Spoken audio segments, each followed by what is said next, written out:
Ra'iisul Wasaaraha Israa'iil Benjamin Netanyahu ayaa sii wada qorshihiisa uu rabo inuu kula wareego magaalada Gaza, isagoo 60,000 oo askari oo kayd Israa'iili ah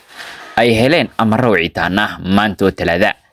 isla markaana loo sheegay inay u diyaar garoobaan hawlgallada ay ku qabsanayaan magaalada Gaza. Arrintan ayaa ku soo beegmaysa xilli agaasimaha fulinta barnaamijka cuntada adduunka Kandi ay xaqiijisay burburka iyo macluusha baaxadda leh ee saameysay in ka badan 500,000 oo qof oo ku nool Gaza, iyadoo ku baaqday in la ballaariyo gargaarka bini'aadantinimo gaar ahaan cuntada iyo biyaha iyo daawada. Haddaba arrimahan isa soo taraya ee ay qorsheynayaan Mareykanka iyo ra'iisul wasaaraha Israa'iil Benjamin Netanyahu ayaa waxay rabaan inay kula wareegaan magaalada Gaza